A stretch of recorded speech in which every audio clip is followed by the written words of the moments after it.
ओम शांति। आज है 31 जनवरी 2023। प्रातः मुरली बाप दादा मधुबन। मीठे बच्चे, तुम हो मोस्ट लकी बच्चे, क्योंकि तुम्हारे सम्मुख स्वयं बाप है, वह तुम्हें सुना रहे हैं। प्रश्न: भक्ति मार्ग का कौन सा संस्कार अभी तुम बच्चों में नहीं हो सकता, क्यों? भक्ति मार्ग का कौन सा संस्कार अभी तुम बच्चों में नहीं हो सकता, क्यों? उत्तर में बाबा बोले, भक्ति मार्ग में जिस भी देवी या देवता के पास जाएंगे उससे कुछ न कुछ मांगते ही रहेंगे। किसी से धन मांगेंगे, किसी से पुत्र मांगेंगे। यह मांगने के संस्कार अभी तुम बच्चों में नहीं हो सकते, क्योंकि बाप ने संगम पर तुम्हें कामधेनु बनाया है। तुम बाप समान सबकी मनोकामनाएं पूर्ण करने वाले हो। तुम स्वयं के प्रति कोई आशा नहीं रख सकते। तुम जानते हो फल देने वाला एक ही दाता बाप है, जिसे याद करने से सब प्राप्तियां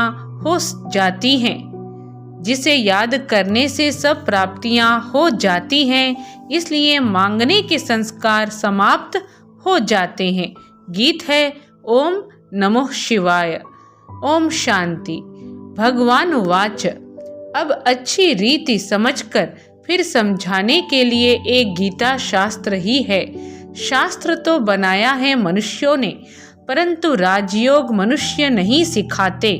बाप कहते हैं, मैंने ही 5000 वर्ष पहले भी तुम भारतवासी सिखिलधे बच्चों को राजयोग सिखाया था। सिखिलधे का अर्थ तो समझाया है कि तुम ही पूरे 84 जन्म लेकर फिर आए मिले हो।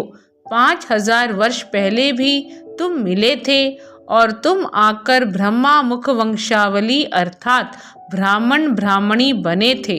बाप डायरेक्ट बोलते हैं, वह गीता पाठी आदि यह बातें नहीं करेंगे।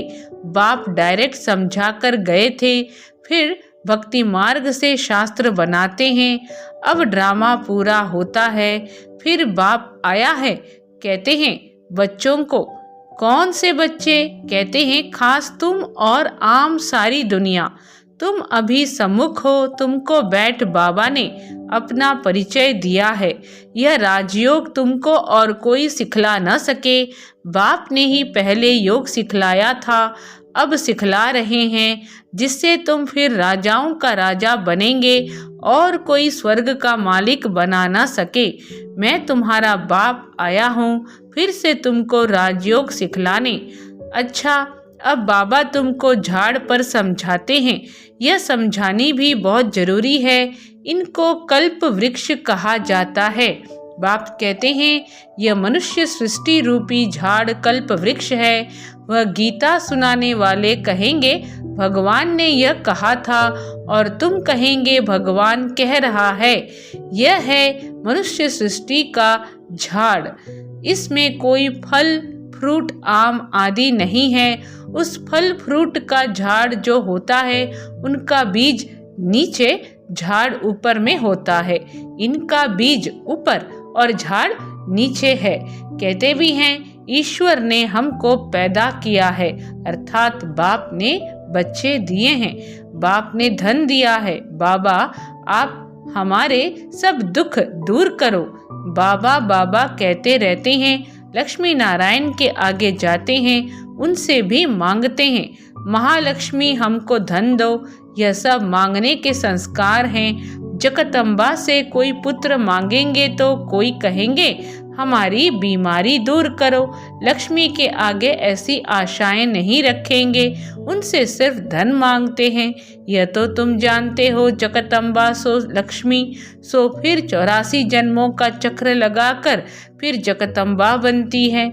झाड़ में देखो जगदम्बा बैठी है, यही फिर महारानी बनेंगी जरूर। तुम बच्चे भी राजधानी में आएंगे।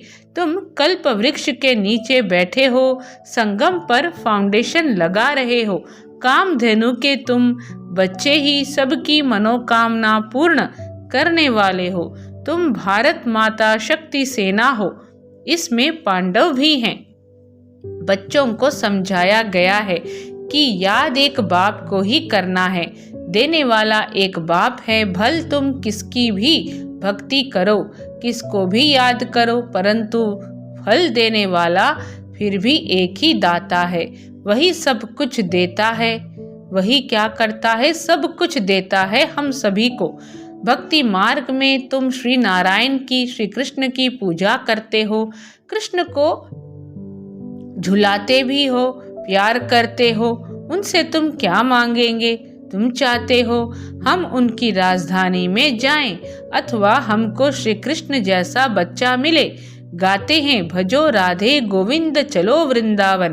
क्या गाते हैं? भजो राधे गोविंद चलो वृंदावन। जहाँ राज्य भाग्य करते थे वैकुंठ में, उस समय कोई भी अप्राप्ति नहीं होती। श्री कृष्ण के राज्य को याद तो बहुत करते हैं। भारत में जब श्री कृष्ण का राज्य था तो और कोई राज्य नहीं था। अब बाप आए हैं, कहते हैं चलो कृष्णपुरी में चलकर श्री कृष्ण की पत्नी बनो या राधे का पति बनो। बात एक ही है, वहाँ विष नहीं मिलेगा।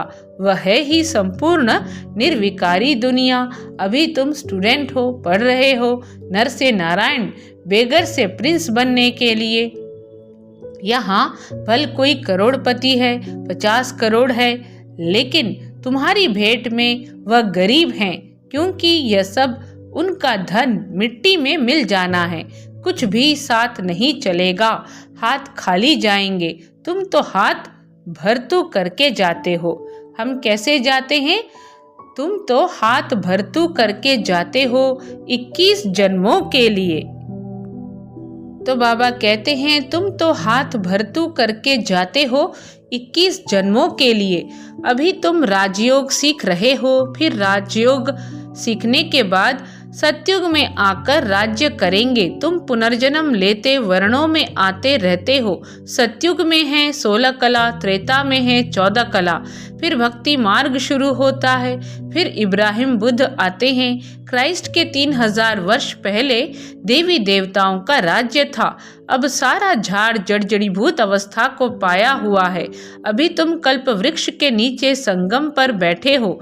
इसको कहा जाता है कल्प का संगम अथवा कलयुग और सतयुग का संगम। सतयुग के बाद त्रेता, फिर त्रेता के बाद द्वापर और कलयुग का संगम। कलयुग के बाद फिर सतयुग जरूर आएगा। बीच में संगम जरूर चाहिए। कल्प के संगम युगे बाप आते हैं। उन्होंने कल्प अक्षर बदल सिर्फ युगे युगे लिख दिया है। बाप कहते हैं मैं निराकार परम पिता परमात्मा ज्ञान का सागर हूँ। भारत में ही शिव जयंती गाई जाती है। श्री कृष्ण तो ज्ञान दे न सके। तुम कहते हो हम स्वर्ग में श्री कृष्ण के साथ मिलेंगे। बाप कहते हैं भक्ति में श्री कृष्ण का साक्षात्कार मैं तुमको कराता हूँ। कृष्ण जयंती पर बहुत प्रेम से उनको झूला झुलाते हैं, पूजा करते हैं। उनको जैसे सच सच श्री कृष्ण दिखाई पड़ता है। साक्षात्कार होगा, कृष्ण का चित्र होगा तो उनको भी उठाकर भाकी पहनेंगे। भक्ति मार्ग में मैं ही मदद करता हूँ, दाता मैं हूँ। लक्ष्मी की पूजा करते हैं। अब वह तो है ही पत्थर की मूर्ति, वह क्या देगी? देना फिर भी मुझे ही पड़ता है। साक्षात्कार भी मैं ही कराता हूँ। यह भी ड्रामा में नूंद है। जैसे कहते हैं परमपिता परमात्मा के हुक्म से पत्ता पत्ता हिलता है, क्योंकि वह समझते हैं पत्ते पत्ते में परमात्मा है।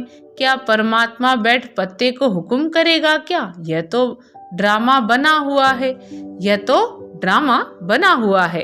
अभी तुम जैसी एक्ट कर रहे हो वह कल्प के बाद भी तुम ऐसे ही करेंगे। जो कुछ शूटिंग में शूट हुआ वही चलेगा, उसमें कुछ फर्क नहीं पड़ सकता।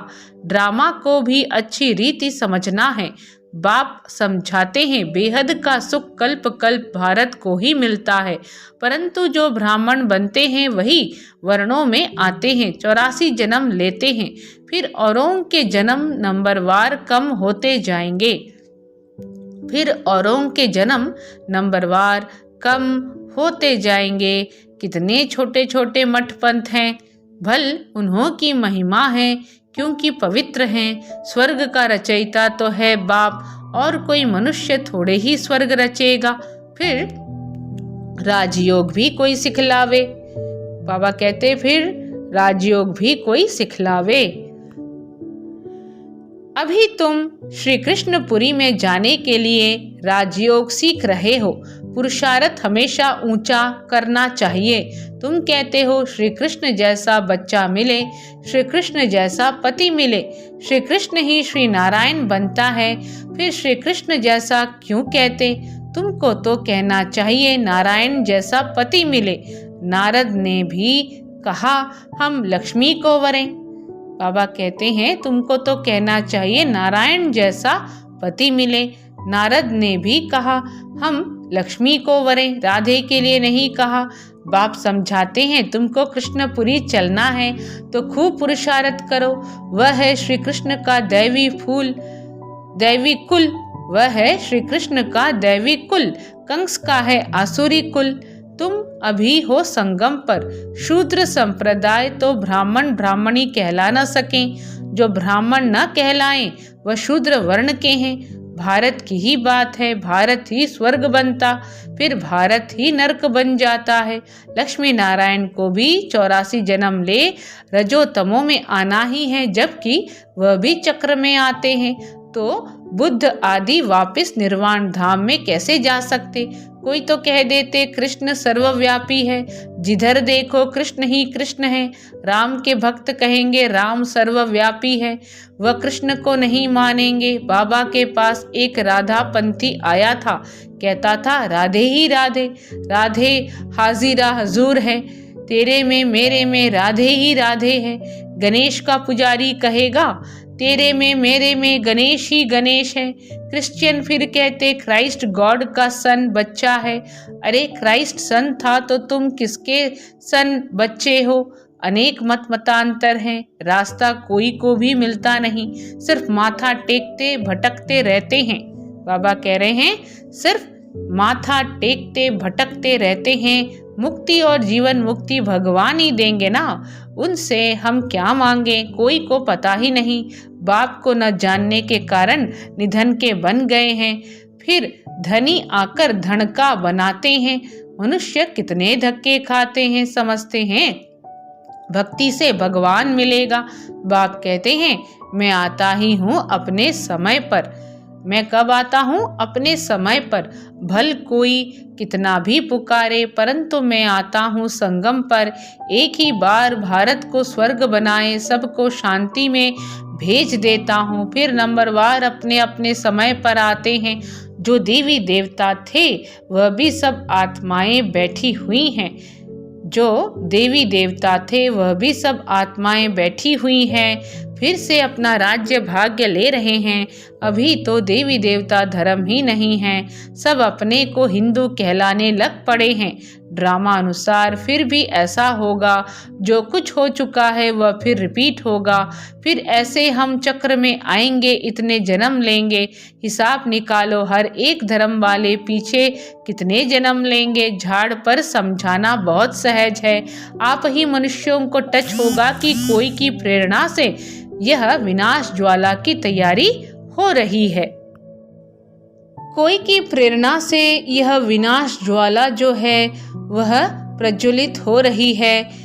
आप ही मनुष्यों को टच होगा कि कोई की प्रेरणा से यह विनाश ज्वाला की तैयारी हो रही है। यूरोपवासी यादव बॉम्ब्स बनाते हैं, वह भी कहते हैं हमको कोई प्रेरणा देने वाला है। हम जानते हैं कि इससे हम अपने ही कुल का विनाश करते हैं, न चाहते हुए भी यह मौत का सामान बनाते हैं। धीरे धीरे प्रभाव पड़ेगा, धीरे धीरे झाड़ बढ़ता है ना, धीरे धीरे झाड़ बढ़ता है ना। कोई कांटे से कली, कोई फूल बनते हैं, कोई फूलों को भी तूफान लगता है तो मुरझा जाते हैं। बाबा ने कल्प कल्प कहा था, आश्चर्यवत सुनंती कथंती। अब फिर बाबा खुद कह रहे हैं हमारे पास आवंती। ब्रह्मा कुमार कुमारी बनंती कथंती, फिर भी अहो मम माया। अच्छे अच्छे बच्चों को खावंती खा गई। आगे चलकर देखना कैसे अच्छे अच्छे बच्चे भी खत्म हो जाते हैं। जो पास्ट हो गया सो फिर अब प्रेजेंट में बाप समझाते हैं। फिर भक्ति मार्ग में शास्त्र बनाएंगे। यह ड्रामा ऐसे बना हुआ है। अब बाप आकर ब्रह्मा द्वारा सभी वेदों शास्त्रों का सार समझा रहे हैं। जो धर्म स्थापन करते हैं उनके नाम पर ही शास्त्र बनाते हैं, उसको धर्मशास्त्र कहा जाता है। देवी देवता धर्म का शास्त्र एक ही गीता है। हर एक धर्म का एक शास्त्र होना चाहिए। श्रीमद् भगवत गीता ठीक है, भगवान वाच है। भगवान ने आदि सनातन देवी देवता धर्म की स्थापना की। यह है सबसे प्राचीन धर्म। हर एक धर्म का अपना अपना शास्त्र है और पढ़ते रहते हैं। अभी तुम देवता बनते हो लेकिन तुमको शास्त्र पढ़ने की दरकार नहीं, वहाँ शास्त्र होता ही नहीं। यह सब खत्म हो जाएंगे। फिर गीता कहाँ से आई? द्वापर में बैठ मनुष्यों ने बनाई। जो गीता अभी है फिर भी वही गीता खोज कर निकालेंगे। जैसे कल्प पहले बनाई है वैसे फिर यह शास्त्र बनेंगे। भक्ति मार्ग की सामग्री बनती ही जाएगी। बाप समझाते हैं, सिखिलदे बच्चे मुझ बाप की श्रीमत पर चल श्रेष्ठ बनो।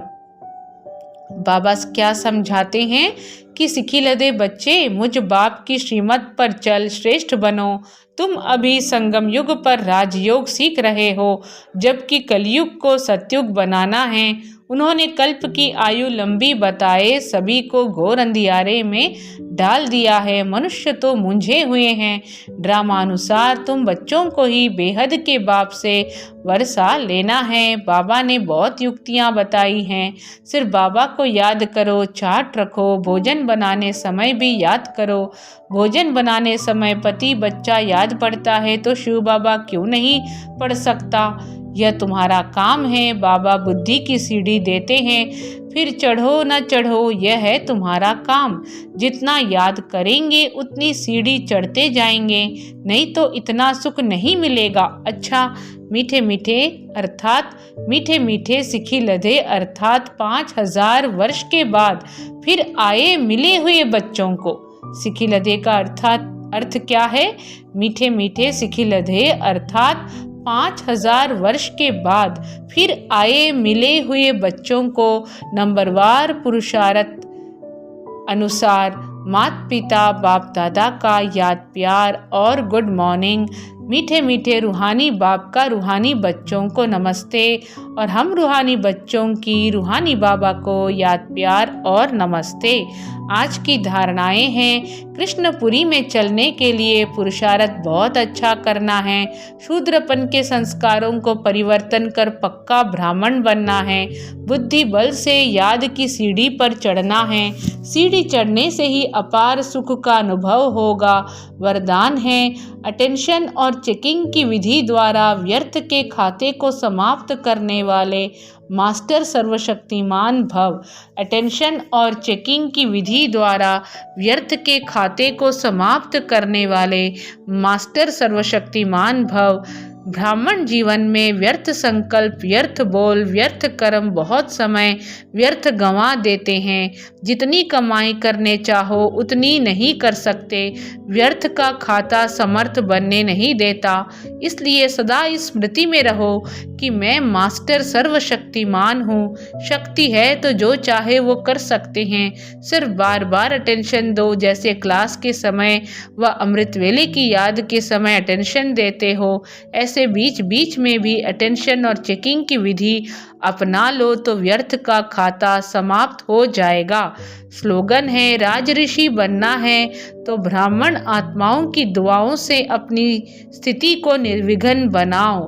राज ऋषि बनना है तो ब्राह्मण आत्माओं की दुआओं से अपनी स्थिति को निर्विघ्न बनाओ। अच्छा, सभी को ओम शांति।